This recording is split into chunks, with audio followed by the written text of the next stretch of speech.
Hello साथियों, नमस्कार। तो कैसे हैं आप सभी? उम्मीद करते हैं कि आप सभी बहुत ही अच्छे होंगे। प्यारे साथियों, आप सभी लोगों के लिए एक बहुत ही प्यारा मौका जो है वो आपके सामने आ चुका है। तो अब इंतजार की घड़ियां समाप्त हो चुकी हैं। अब सरकार भी चाहती है कि मेरे जितने भी भाई बहन हैं वो भी कहीं ना कहीं जो है बिहार सिपाही की भर्ती में अपना परचम लहराने का प्रयास करें। तो मेरे भाई, आप सभी लोगों को बहुत अच्छे तरीके से पता है कि कल जो है वो 19,838 बिहार सिपाही भर्ती का नोटिफिकेशन आप सभी लोगों के सामने जारी हो चुका है। तो आज हम उसी चीज़ को लेकर डिटेल एनालिसिस आप सभी लोगों के सामने लेके आए हैं कि किस तरीके से आप सभी लोगों को फॉर्म भरना है, क्या एज क्राइटेरिया जो रहने वाला है। चूंकि कल हमारे पास कई सारे मैसेजेस या कॉल्स आए हुए थे कि सर हमें बता दीजिए कि इसका एज वगैरह क्या रहेगा।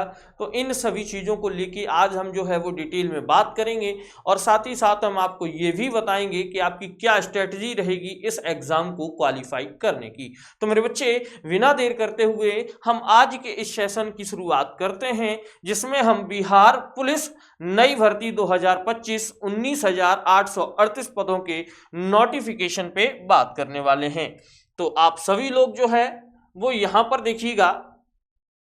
अगर मैं बात करता हूं सिपाही के पदों पर आवेदन किस तरीके से किया जाएगा, इसके लिए आपकी पात्रता क्या होनी चाहिए मेरे भाई।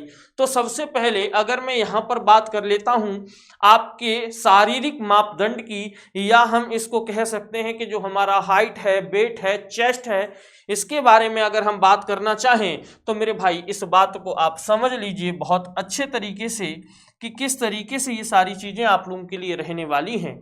अगर हम गैर आरक्षित यानी कि हम जर्नल कैटेगरी के लोगों की बात करते हैं मेरे भाई, किसकी बात करते हैं, अगर हम जर्नल जो हमारे कैटेगरी के भाई लोग हैं, ठीक है, इनकी अगर हम बात करते हैं तो जर्नल कैटेगरी के जितने भी लोग हैं जो अभ्यर्थी हैं या अदर स्टेट के बच्चे हैं जो अदर स्टेट से फॉर्म भरने वाले हैं, इन अदर स्टेट के लोगों की जो हाइट की बात की जाए तो हाइट लगभग जो है वो 165 सेंटीमीटर यहाँ पे मांगी गई है। और अगर मैं अन्य पिछड़ा वर्ग की बात करता हूँ जिसमें जो है वो हम ओबीसी की बात करते हैं, तो वहां पर क्या है मेरे भाई 160 सेंटीमीटर की आपको जो है वो लंबाई की बात की गई है। और साथ ही साथ अनुसूचित जाति और जनजातियों के पुरुषों की जो लंबाई है वह भी 160 सेंटीमीटर मांगी गई है।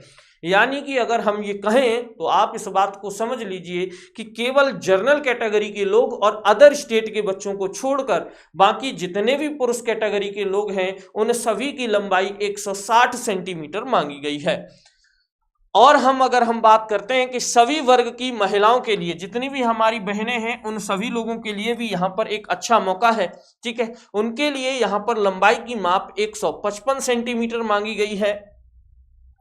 वहीं अगर हम सीना या चेस्ट की बात करते हैं तो मेरे भाई याद रखिएगा कि पुरुषों में जो जनरल कैटेगरी के लोग हैं उनका जो चेस्ट है वो बिना फुलाए 81 होना चाहिए और फुलाव के साथ वही जो है वो आपका 86 होना चाहिए। यानी कि कम से कम आपके चेस्ट का फुलाव 5 सेंटीमीटर होना चाहिए। अगर हम अन्य पिछड़ा वर्ग के लोगों की बात करते हैं तो इनका भी चेस्ट जो है वो 81 सेंटीमीटर से लेकर जो है वो 86 सेंटीमीटर तक मांगा गया है। यानी कि ओबीसी के हम भाइयों की बात करते हैं, ठीक है, ये सिर्फ लड़कों के लिए वैलिड है, ठीक है। तो लड़कों के लिए अगर हम ओबीसी और जनरल में चेस्ट कैटेगरी की बात करते हैं तो वह 81 से लेकर 86 सेंटीमीटर तक रहने वाला है। वहीं अगर हम एससी और एसटी कैटेगरी के पुरुषों की बात करते हैं तो इनका चेस्ट जो है वो 79 सेंटीमीटर से लेकर जो है वो 84 सेंटीमीटर तक होगा। लेकिन फुलाव जो है वो हमेशा कितना रहने वाला है, तो याद रखिएगा मेरे भाई, जो चेस्ट का फुलाव होता है वह 5 सेंटीमीटर होना आवश्यक है, ठीक है। लेकिन अगर हम अपनी बहनों की बात करें तो उनके लिए चेस्ट की कोई रिक्वायरमेंट नहीं होती है, ठीक है। तो इतना याद रखिएगा, ठीक है। फुलाने के बाद सीना में मापी गई, ठीक है, कम से कम 5 सेंटीमीटर का अंतर होना चाहिए। मैंने अभी आपको बताया कि जो फुलाव है आपका वो कितना होना चाहिए, लगभग 5 सेंटीमीटर होना चाहिए। लेकिन जितनी भी हमारी बहनें हैं उनका वजन जो है लगभग 48 किलोग्राम होना चाहिए, ठीक है। उनके लिए ये बताया गया है कि जो महिलाएं हैं या महिला वर्ग के कैंडिडेट हैं उनके लिए जो है वो 48 किलोग्राम का वेट होना आवश्यक है। इसके अदरवाइज में अगर हम बात करें तो जितने भी हमारे ट्रांसजेंडर अभ्यर्थी हैं उनके लिए शारीरिक मापदंड समान ही रहने वाली है। ठीक है, महिला अभ्यर्थियों के समान रहने वाली है जो ट्रांसजेंडर जो है अभ्यर्थी है। ठीक है, उम्मीद है कि आपको ये जो है वो इंटरफेस समझ में आ चुका होगा और किसी को कोई भी परेशानी नहीं होगी। अब हम इससे आगे की बात कर लेते हैं। चलिए, यहां पर सिपाही पद के आवेदन हेतु शैक्षणिक पात्रता की बात की गई है कि आपकी एजुकेशन क्राइटेरिया क्या होनी चाहिए। तो हम आपको एक बात बता देते हैं कि अगर एजुकेशन में मेरे भाई आप पहले तो 12th होने चाहिए। ठीक है, किसी भी बोर्ड से आप 12th पास आउट होने चाहिए। ठीक है, और अगर मान के चलिए किसी भी मेरे भाई ने 10th क्वालिफाई किया है और वो पॉलिटेक्निक कर चुका है,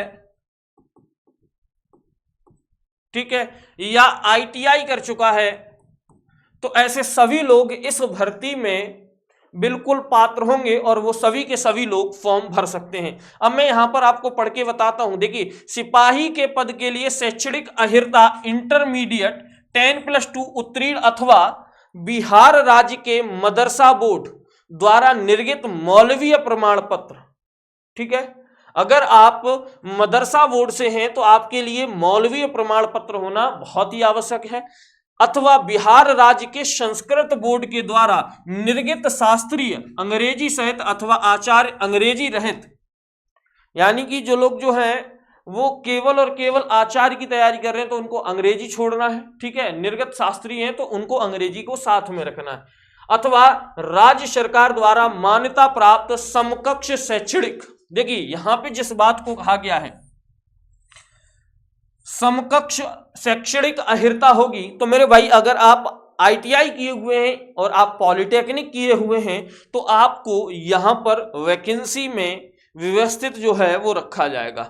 वहीं अगर हम उम्र सीमा की बात करते हैं तो अभ्यर्थी की उम्र सीमा की गणना मैट्रिक अथवा समकक्ष परीक्षा के प्रमाण पत्र में अंकित जन्म तिथि के आधार पर की जाएगी। यानी कि अगर मैं बात करूं मेरे भाई तो 10th और 12th की जो मार्कशीट है, ठीक है, इस मार्कशीट के आधार पर आपका जो एज लिमिट है इस एज लिमिट को डिसाइड किया जाएगा। और अगर मैं जर्नल कैटेगरी की बात करता हूं तो जर्नल कैटेगरी में आपकी एज अगर 18 से 25 साल के बीच में है तो आप इस भर्ती में फॉर्म भर सकते हैं। ठीक है, चलिए आगे देखते हैं। सिपाही के पद में आवेदन पात्रता कैसे है। ठीक है, तो उसके लिए हम यहां पर देखते हैं। देखिए, पिछड़ा वर्ग कोटि में अत्यंत पिछड़ा वर्ग कोटि के पुरुषों के लिए अधिकतम उम्र सीमा में 2 वर्षों का जो शिथिलीकरण किया गया है, यानी कि न्यूनतम 18 और अधिकतम 27 वर्ष। ठीक है, तो 2 वर्ष का इनको क्या दिया गया है मेरे भाई, याद रखिएगा, इनको 2 वर्ष का आरक्षण प्रदान किया गया है। जो एज अभी तक 18 से लेकर 25 वर्ष थी यह जनरल कैटेगरी के लोगों के लिए थी। बाकी जो पिछड़ा वर्ग है जिसे हम ओबीसी के नाम से जानते हैं, तो ओबीसी कैटेगरी में आने वाले लोग 27 वर्ष तक 27 ईयर तक यहां पर क्या होंगे, एलिजिबल होंगे इस भर्ती में फॉर्म डालने के लिए। नेक्स्ट अगर हम बात करते हैं तो पिछड़ा वर्ग एवं अत्यंत पिछड़ा वर्ग कोटि की महिलाओं के लिए अधिकतम उम्र सीमा में 3 वर्षों का शिथिलीकरण किया गया है। यानी कि अब उनकी उम्र जो है 18 से 28 वर्ष काउंट की जाएगी। यानी कि इसमें जो है वो सभी महिलाएं जो कि ओबीसी एससी वर्ग की आती हैं उन सभी लोगों के लिए यहां पर 3 वर्ष की आयु छूट प्रदान की गई है। लेकिन अगर मैं बात करता हूं अत्यंत पिछड़ा वर्ग, ठीक है, अनुसूचित जाति एवं जनजाति के जो कोटि पुरुष हैं एवं महिलाएं हैं जो ट्रांसजेंडर हैं, उनके लिए यहां अधिकतम आयु छूट जो है वो 5 वर्ष दी गई है। यानी कि इनकी उम्र जो है अब 28 से 30 वर्ष काउंट होगी। अगर आप SC ST कैटेगरी में आते हैं, अगर आप ट्रांसजेंडर हैं, आप SC ST में चाहे जो है पुरुष हो या महिला हो, आपकी एज जो है 18 से 30 वर्ष काउंट होगी। ठीक है, विहित अधिकतम उम्र सीमा में सभी आरक्षण कोटि के गृह रक्षकों को 5 वर्षों की छूट दी जाएगी। जो मेरे भाई ऑलरेडी क्या है, होमगार्ड से, गृह रक्षक का मतलब क्या है, जो होमगार्ड की यहाँ पे जो बात की गई है, तो होमगार्ड को मेरे भाई एज में कितनी छूट मिलेगी। अब यहाँ पर होमगार्ड जो हमारे जितने भी भाई लोग हैं उनको भी यहाँ पर 5 वर्षों की अधिकतम छूट जो है वो देखने को मिल रही है। नेक्स्ट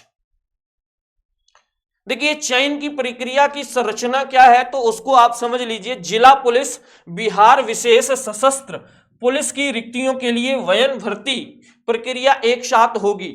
यानी कि अगर हम बात करें तो जिला जो पुलिस है और बिहार का विशेष सशस्त्र पुलिस है, इन दोनों की जो परीक्षा है वह एक साथ होगी। ठीक है, इन दोनों की परीक्षा एक साथ होगी। बस इसमें आपको जो है प्राथमिकता प्रदान की जाएगी कि आप इसमें इन दोनों में से किसको प्रेफरेंस देने वाले हैं। ठीक है, यहां पर देखो लिखा भी है, अपनी प्राथमिकता अंकित करेंगे। जब अभ्यर्थी आवेदन करेगा तभी अपनी प्राथमिकता को अंकित करेगा और नियुक्ति होते वयनित होने पर मेघा क्रमानुसार इनके द्वारा दी जाएगी। ठीक है, प्राथमिकता पर परिषद द्वारा विचार किया जाएगा। चयन प्रक्रिया में निम्न चरण होंगे। उम्मीद है कि यह बात आपको समझ में आई होगी। जो जिला पुलिस है और जो सशस्त्र पुलिस है आपके बिहार का, इन दोनों की परीक्षा जो है वो एक साथ होगी। लेकिन जब आप आवेदन कर रहे होंगे 18 अप्रैल तक जो है वो आपका आवेदन होगा, 18 मार्च से लेकर 18 अप्रैल तक, उस दौरान आपको अपनी प्राथमिकता को अंकित कराना होगा। और इस अंकित कराने के पश्चात जब आप यहाँ चीजें देखेंगे और उसके हिसाब से यह जो है इसकी मेरिट बनेगी और उसी आधार पर आपका चयन क्रिया में जो है वो नाम आएगा। अब ये चयन प्रक्रिया जो है वो निम्न प्रकार से है, आगे हम इसको पढ़ते हैं। आवेदन पत्रों के संग्रहण के उपरांत, ठीक है, आवेदन पत्रों की समीक्षा की जाएगी। जिन अभ्यर्थियों के आवेदन सही पत्र पाए जाएंगे, देखिए यहां पर जिस बात को ध्यान से दिया गया है उस बात को समझिएगा। अगर आपके आवेदन में मेरे भाई कोई भी त्रुटि होती है, आवेदन में कोई भी डॉक्यूमेंट आपका गलत जो है वो आ जाता है, तो ऐसी स्थिति में आपका आवेदन क्या कर दिया जाएगा, आपका आवेदन जो है वो निष्क्रिय कर दिया जाएगा और आप जो है वो इस परीक्षा में नहीं बैठ पाएंगे। इसीलिए आप लोग ध्यान से इस फॉर्म को फिल कराइएगा, क्योंकि यहां साफ साफ कहा गया है कि आवेदन पत्र सही पाए जाएंगे उसके लिए लिखित परीक्षा का आयोजन किया जाएगा। मतलब जिनके आवेदन सही होंगे सिर्फ उन्हीं के लिए जो है वो लिखित परीक्षा का आयोजन होगा। ठीक है, नेक्स्ट अगर हम बात करें तो वह प्रश्न पत्री परीक्षाओं के लिए मेगा निर्धारित हेतु सामान्यकृत या नॉर्मलाइजेशन की अगर मैं बात करूं तो अंकों की गणना एक कुछ परसेंटाइल पद्धति, ठीक है, से की जाएगी। तो जिस हिसाब से पेपर का जो लेवल रहेगा उस आधार पर आपके यहां पर जो है वो नॉर्मलाइजेशन की व्यवस्था रखी जाएगी। जैसे आमतौर पे मैं थोड़ा सा समझाने का प्रयास करता हूं, तो जैसे मान के चलिए अगर आज आपका पेपर है तो आमतौर पे आज जो लोग पेपर देंगे तो उनको कहीं ना कहीं नॉर्मलाइजेशन के जो चांस होते हैं वो ज्यादा होते हैं कल की तुलना में। ठीक है, फिर उसके बाद में सबसे हार्ड शिफ्ट को देखा जाता है और जिस शिफ्ट को सबसे हार्ड माना जाता है उस शिफ्ट को यहां पर सबसे ज्यादा नॉर्मलाइजेशन दिया जाता है। ठीक है, चलिए नेक्स्ट है मेरे भाई, यहां पर जो लिखित परीक्षा है इसके अगर हम सिलेबस की बात करते हैं तो थोड़ा सा सिलेबस जो है वो यहां पर हम लोगों को बताया गया है कि क्या सिलेबस है। बाकी हम डिटेल में आप सभी लोगों के सामने अगली वीडियो लेके आएंगे जिसमें हम आपको पूरा कंप्लीट सिलेबस स्ट्रेटजी के साथ समझाने वाले हैं। देखिए, लिखित परीक्षा स्तर बिहार विद्यालय परीक्षा समिति 10वीं कक्षा मैट्रिक अथवा समकक्ष स्तर का होगा। यानी कि जो परीक्षा आपकी होगी ये 10th लेवल की होगी। भले आपको 10+2 के लिए यहाँ पर एलिजिबल बताया गया है, लेकिन जो भर्ती होगी वो 10+ पर ही होगी। ठीक है, याद रखिएगा, यहाँ साफ साफ कहा गया है 10वीं कक्षा यहाँ मैट्रिक के समकक्ष स्तर का होगा। लिखित परीक्षा में हिंदी, ठीक है, अंग्रेजी, गणित, सामाजिक विज्ञान या इतिहास हम जिसको कह सकते हैं, ठीक है, भूगोल, नागरिक शास्त्र, अर्थशास्त्र, विज्ञान, जिसमें हम तीनों चीजें देखेंगे, भौतिकी, रसायन और प्राण विज्ञान, वनस्पति विज्ञान, और साथ ही साथ सामान्य ज्ञान यानी कि जनरल नॉलेज, ठीक है, समसामयिकी मामले, करंट अफेयर्स के वस्तुनिष्ठ प्रश्न जो होंगे। और इन प्रश्नों की संख्या मेरे भाई कितनी रहने वाली है, 100 क्वेश्चन रहने वाला है और प्रत्येक क्वेश्चन के लिए आपको 1 नंबर मिलेगा। यानी कि टोटल जो है वो आपका 100 मार्क्स का पेपर होगा। कितने मार्क्स का पेपर होगा भाई? तो आपका 100 मार्क्स का पेपर होगा। अब हम आगे कहते हैं परीक्षा ओएमआर सीट आधारित होगी, ठीक है। यानी कि अगर हम बात करें तो परीक्षा का जो क्रम रहने वाला है वह ऑफलाइन रहने वाला है, ऑनलाइन का कोई सिस्टम यहां नहीं है। ओएमआर सीट पर होगी, उत्तर प्रश्न का 2 प्रतियों में होगी, ठीक है, जिसमें से एक प्रति जो है वो अदृश्य कार्बन प्रति के रूप में परिषद के पास अंतिम चयन सूची प्रकाशित होने के पश्चात तक रहेगी। यानी कि कार्बन कॉपी स्टूडेंट को दी जाएगी, जिसके आधार पर वो अपनी आंसर की को मिलाकर यहां पर आगे बढ़ सकता है। बाकी हम आपको एक बात और बताए देते हैं यहां पर, देखिए अगर हम फिजिकल की बात करते हैं मेरे भाई, ठीक है, यहां हम थोड़ा सा फिजिकल की बात कर लेते हैं आपके लिए। जिनको डाउट है फिजिकल को लेकर या एज को लेकर वो भी हम सारे क्लियर करेंगे अभी। देखिए फिजिकल भी आपका 100 मार्क्स का होगा, तो कहीं ना कहीं फिजिकल की तैयारी जो है वो आप लोगों को बहुत अच्छे ढंग से कर लेनी है, ठीक है। वहीं अगर हम एज की बात करते हैं, ठीक है, तो जिन भी साथियों की 1 अगस्त 2025 को जिन भी साथियों की एज 18 वर्ष हो चुकी है वह लोग यहां पर जो है वो फॉर्म अप्लाई कर सकते हैं, ठीक है। बाकी अगर हम बात करते हैं तो जिन लोगों की एज 1/8/2023 को कंप्लीट हो चुकी है वह इस वैकेंसी से बाहर होंगे। यानी कि जो उम्र सीमा अभी हमने आप लोगों को समझाई है आपकी कैटेगरी वाइज, आप उस आधार पर 1 अगस्त 2023 से निकाल के देख लीजिएगा। अगर आपकी एज वहां पर कैटेगराइज होती है तो आप इस परीक्षा में बैठ सकते हैं, अदरवाइज आप लोगों को यहां पर बहुत दिक्कत होगी। उम्मीद है कि मेरे द्वारा समझाई हुई सारी चीजें आपको बेहतर तरीके से समझ में आई होंगी। अगर इसके बाद भी आप में से किसी का कोई भी डाउट बचता है तो आप हमें कमेंट बॉक्स में अपनी प्रतिक्रिया देना बिल्कुल मत भूलिए मेरे भाई। हम आपको अगले सेशन में मिलेंगे जिसमें हम आपको डिटेल्ड में आपके सिलेबस पर बात कर रहे होंगे और साथ ही साथ स्ट्रेटजी भी हम आपको समझाने वाले हैं कि किस तरीके से आपकी स्ट्रेटजी रहे, जिससे कि आप इस बार जो है निश्चित तौर पर बिहार में सिपाही के पद पर काबिज हो जाएं। तो मेरे बच्चे हम आपको अगले सेशन में मिलते हैं, तब तक के लिए जय हिंद जय भारत।